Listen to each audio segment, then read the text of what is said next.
Okay, guys, welcome back. What you see in the screen here, that's one of the final images that I created using the setup that I'm going to show you. This is inside Photoshop. So if I click F here, as you can see, we have a couple of layers. So if I turn them all off, so you can see what we got here. So basically, we got the background, and after that, I get here the haze.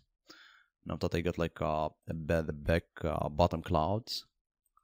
And after that, I had the main cloud here. And after that, I just copied this layer here and I reversed it. And after that, I put more haze on top of it. And finally, I have like just a level layer on top of everything.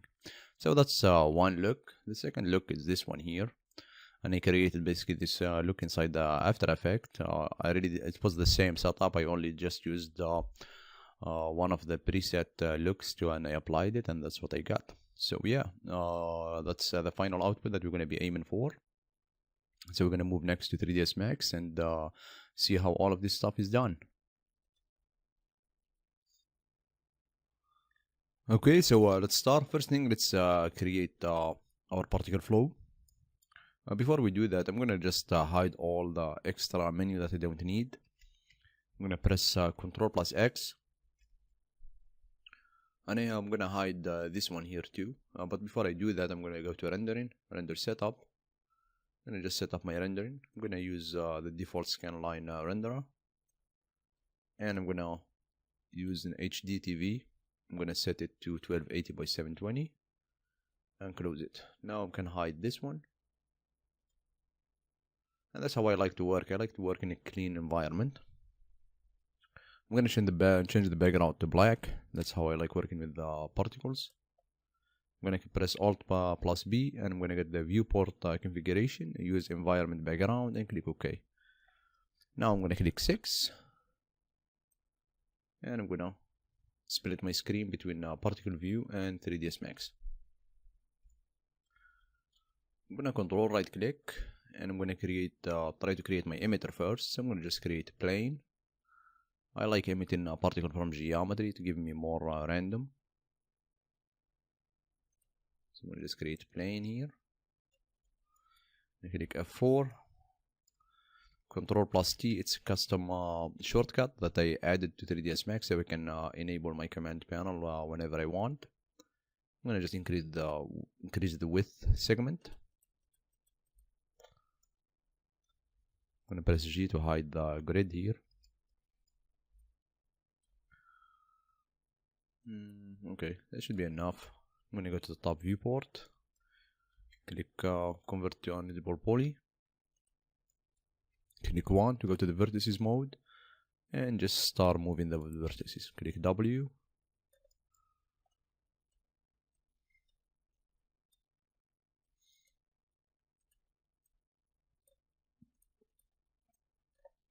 Try to just get a random shape to emit my cloud out from it.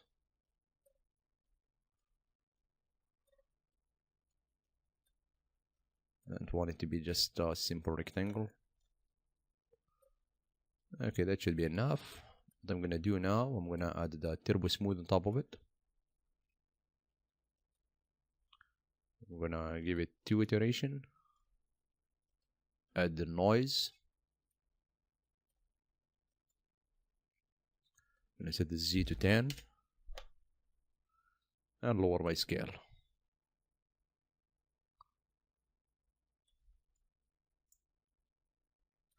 Increase the Z a little bit. Nice. I'm going to convert to uneditable poly. I'm going to rename it to emitter. So our emitter is ready. I'm going to go to my particle view now. I'm going to press Ctrl plus T here to hide the command panel.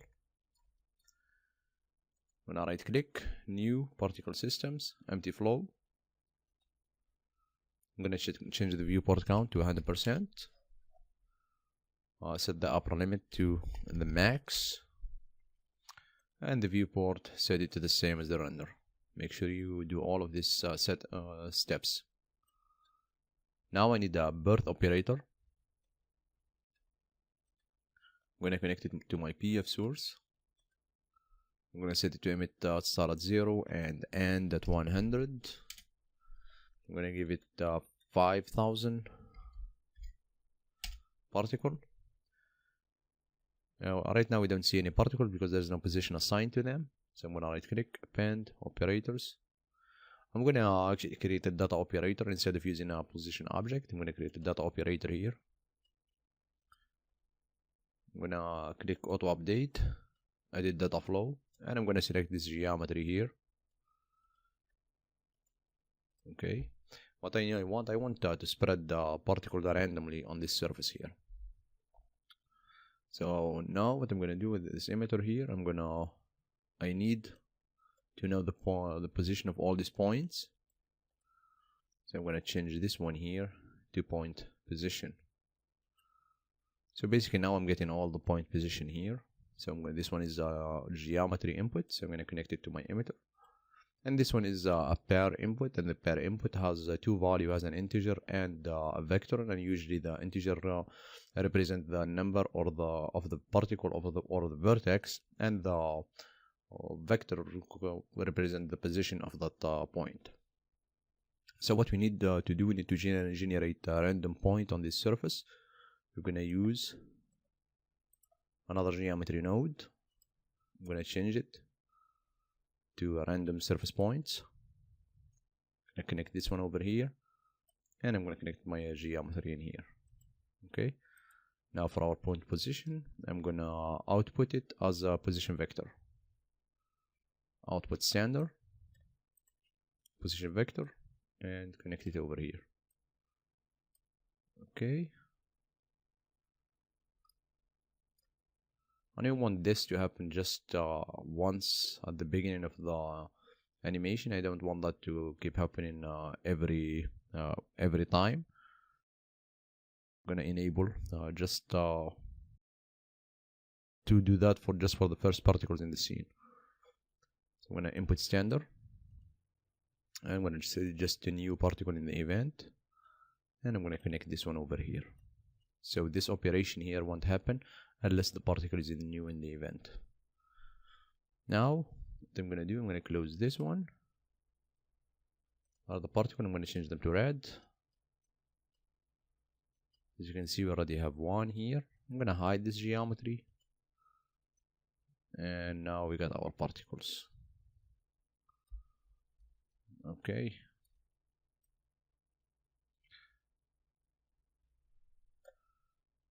I'm gonna add speed to these particles here. Just add our speed operator.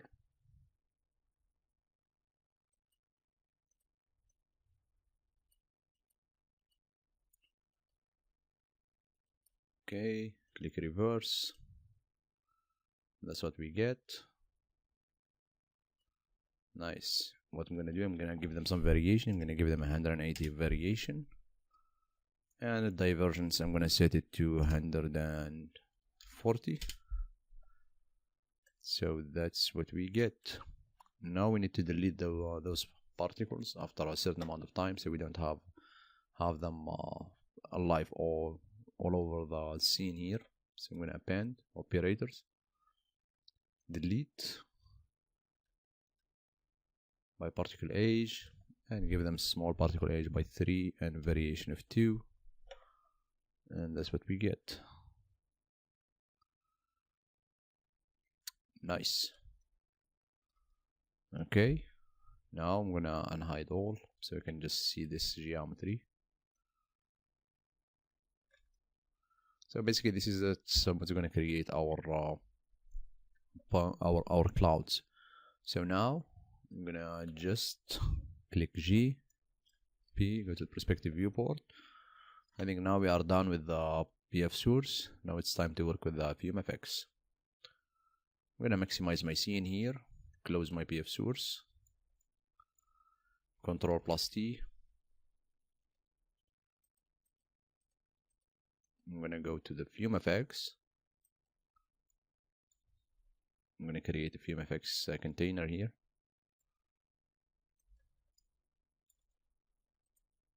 Click W, and push it to the side. I'm gonna move this one just down a little bit here. I want it to be cut, so I will have a plane for all my clouds, because most of the clouds that they are plain at the bottom. Okay, I'm gonna just increase the size of my grid here.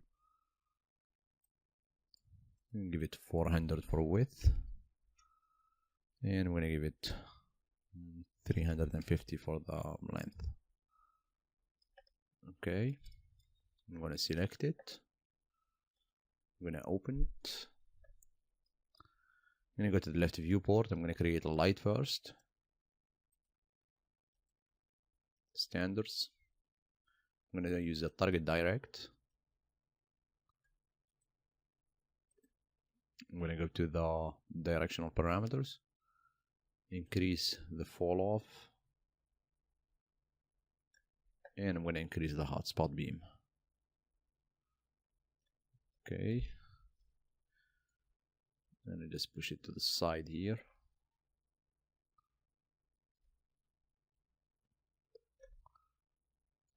I'm going to just increase this one more so we didn't have any cutoffs.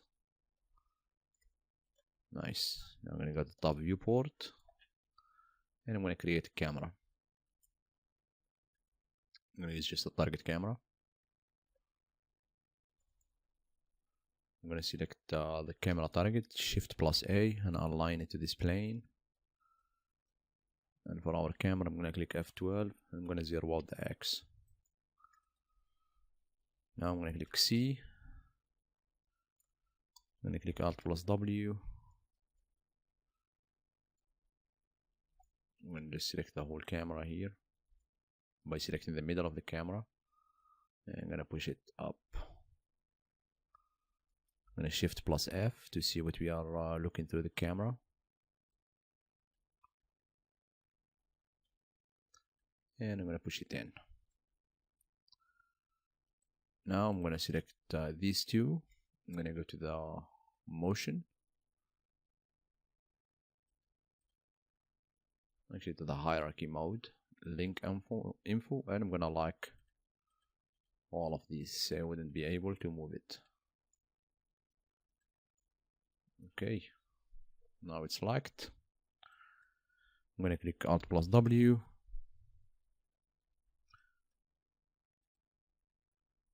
Control plus T to hide this command panel. I'm gonna pin this fume effects tab here.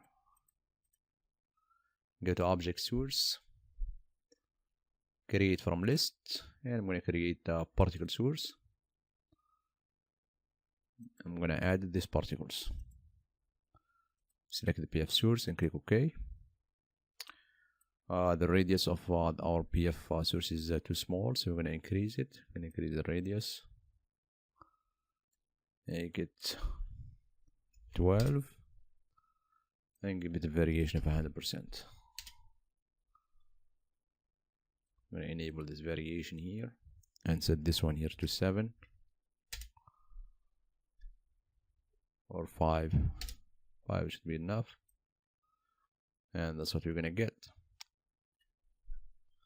Now for we need to turn off our fuel, since we don't need fire, we don't need the oxygen either. For the temperatures, the higher the temperature you get, it's the more turbulent, and the higher your fire gonna raise, or your smoke gonna rise. So I'm gonna turn this one off. I want just the velocity from the particle to the one to be pushing our smoke. I don't want any temperatures to be pushing them out.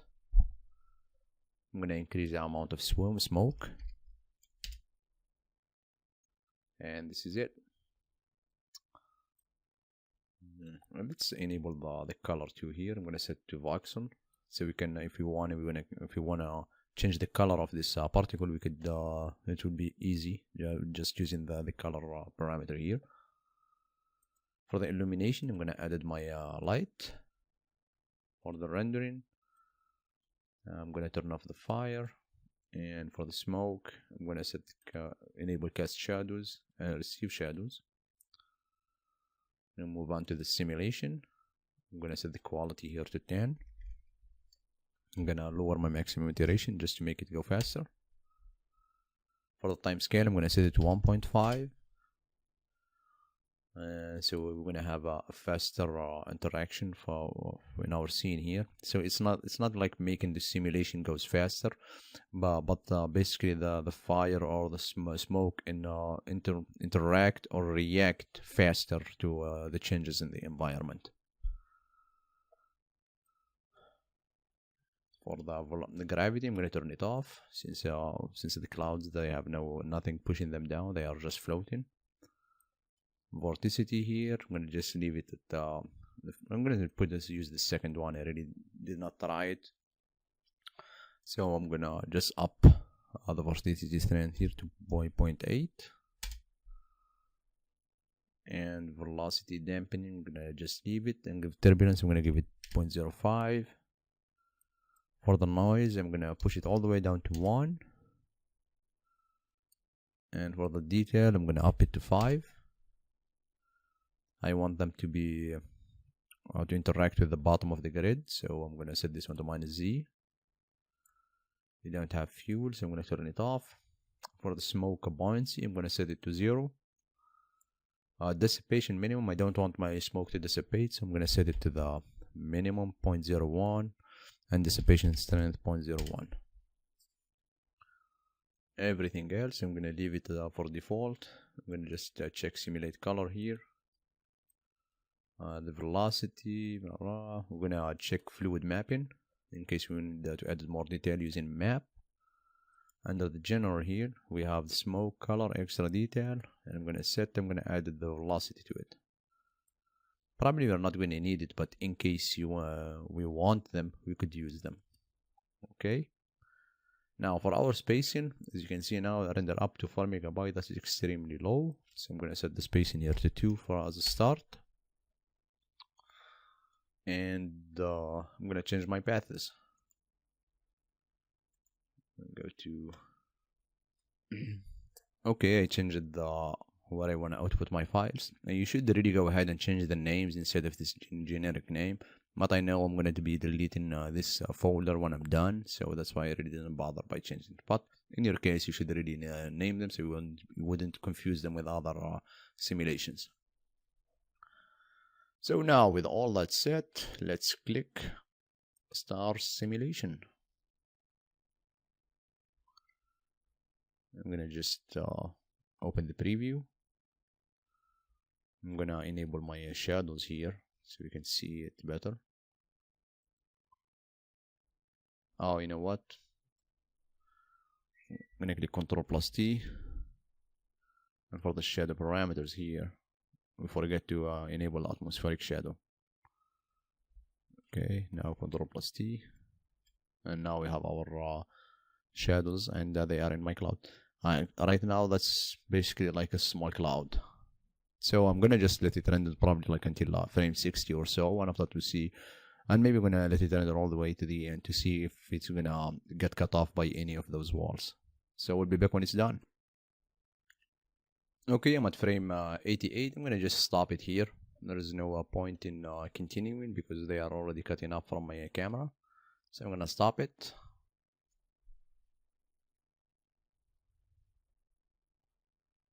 Give it a second to stop.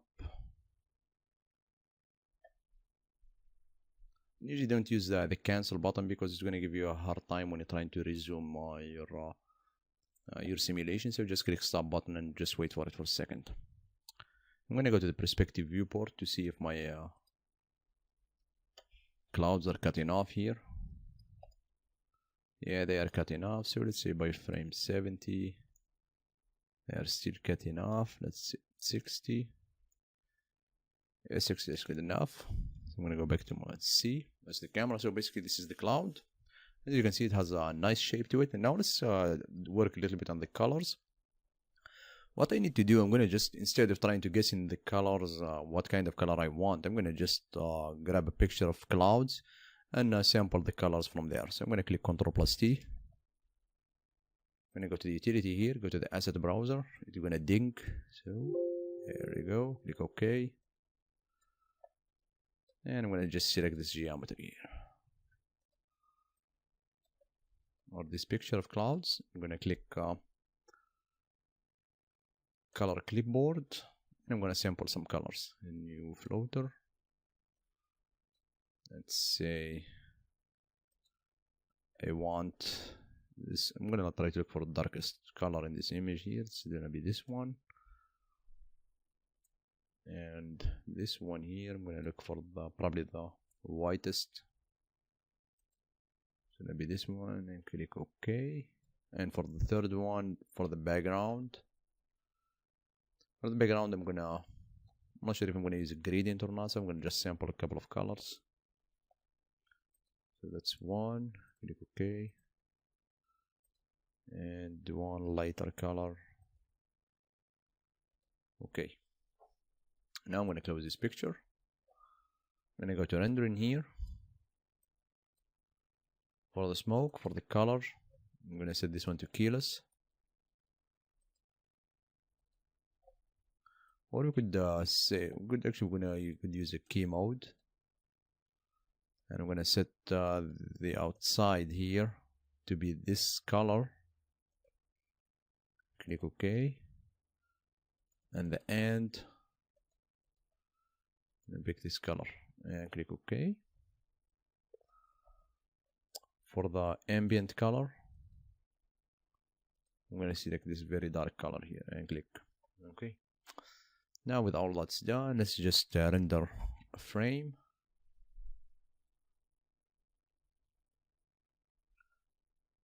And here is our low res cloud. As you can see, it's a very nice looking cloud. The only thing that we need to do now is probably just up the res. I'm gonna click 8 and change the background color here. Select this one, maybe brighter one, this one. Okay, so if I do that, I'm gonna just turn off the background color in my viewport because that's too bright. But I'm gonna change it so I could use it in the viewport render here. Click OK. Now let's press Shift plus K again to render it.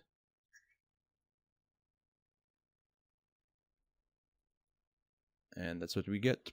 So now the next step, what we're gonna do, we're gonna just increase the resolution of our grid, and just wait for it to render. I already have like a simulation rendered, but I'm not gonna do it. It's because I like this one here, and actually I'm gonna use the simulation that I rendered before this one to add another cloud to this image.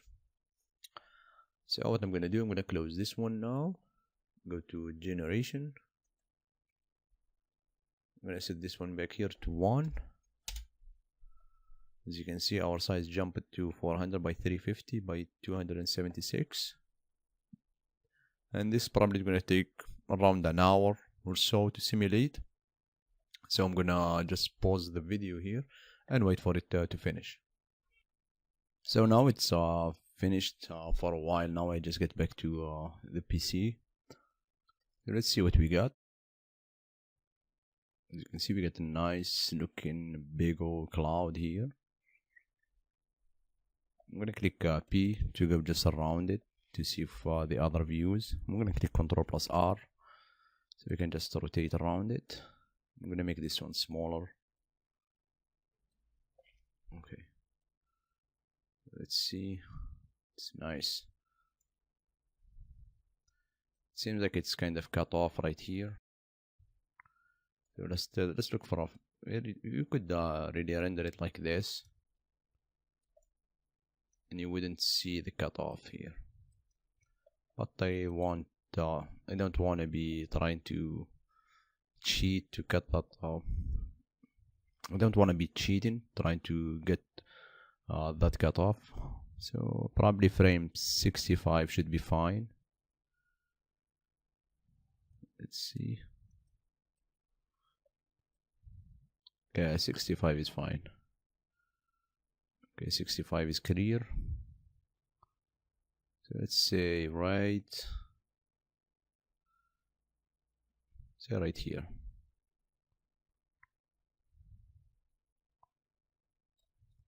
Okay, I'm gonna click render here and see what you're gonna get. Nice. It's really beautiful.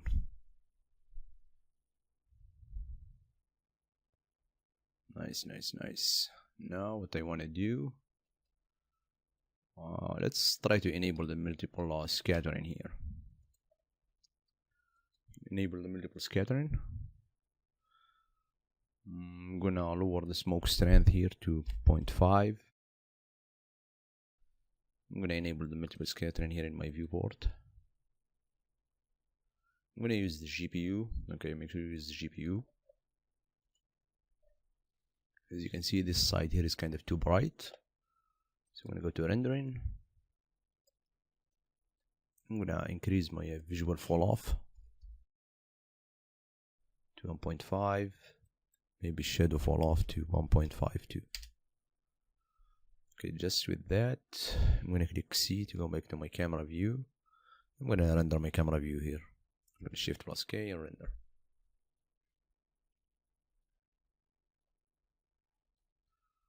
So this is the render that I get with those settings. As you can see, it's nice. It's still kind of a little too dark. I think this kind of blue background is kind of getting in the way too. So I'm gonna just turn it back to black. So I'm gonna click 8. It's not gonna be rendering anyway, but it's not giving us an accurate representation of what we want to really see. So I'm gonna give it turn it back to black. And the color, as I said, it was like I set it back to keyless, and I just set it back to white. And for the ambient color here, I'm gonna try to make it white too, with a little bit of bluish. Okay, and I'm gonna render again. If we end up getting a lot of darkness with our render, I'm probably gonna just resort to adding another light instead of tweaking a lot of setting here and there. Okay, I think that's kind of nice. We don't have, the cloud is not as dark, and it's kind of white now. So it starts looking like a cloud. It's kind of, we are losing a lot of details though, so I'm gonna try to get some of details by bringing back some of the shadows to this side here. I'm gonna close this one, and let's increase the shadow fall off here to 2. Maybe increase it to 3. Okay, and for the visual fall off here, I'm gonna increase it to 2. Okay, I think we did get back a lot here, as you can see in our viewport. And the smoke strength here, let's increase the smoke strength to 1. No, actually let's lower it down to 0.3. Okay, so as you can see, we are getting a lot of detail here. Hopefully this is going to be the last render that we're going to be doing for this part, so we can move out to the other part of the scene.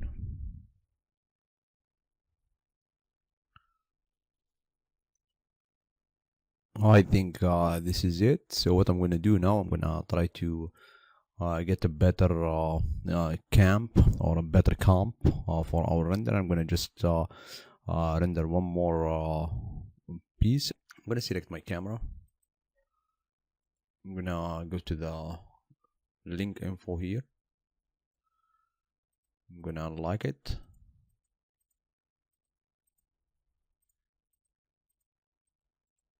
And I'm going to just Alt plus Z and move out.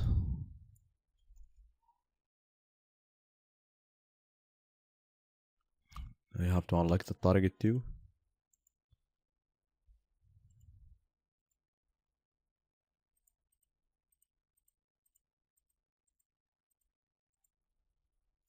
Okay.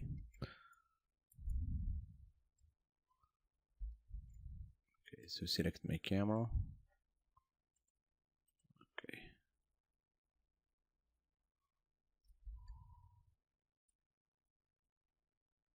Camera target. Oh, let me select the camera target. Select camera target. As you can see, I was selecting the lights target. Okay. Now let's say up to here. Let's make sure it's not cut off right here. To be safe, let's just go back to maybe 65 or 66. Okay, should be good enough.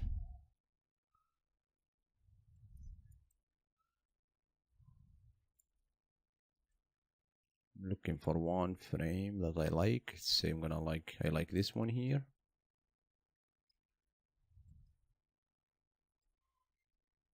Okay, so let's say we're gonna use this as our hero cloud. So what I'm gonna do, I'm gonna go to my render setup. For the render element here, what I'm gonna add the atmospheric. Make sure you save the file first. I'm gonna go to comments, I'm gonna file, go to the desktop, new folder,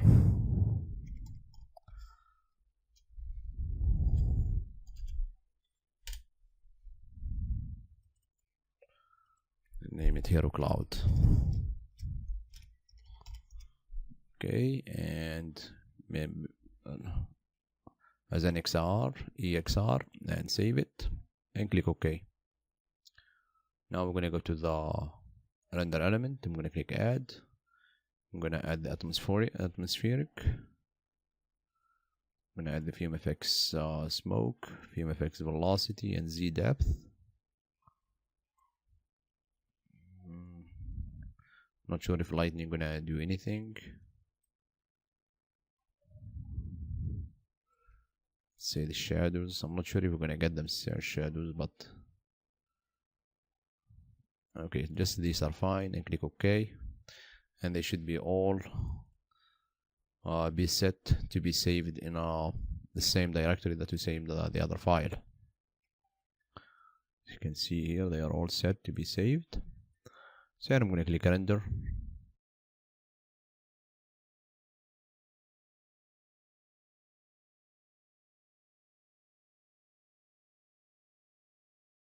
Okay, so this is the final output that we got from this part. As you can see, we got our nice hero cloud, a puffy cloud. As you can see here, it's a huge cloud. For the render element, they did not really show much of a difference than this one here, so I just closed them. So there was really no point of keeping them. So in the next part, we're gonna move to create the ground for our big cloud here. So basically, we're gonna create a ground of clouds in the floor here.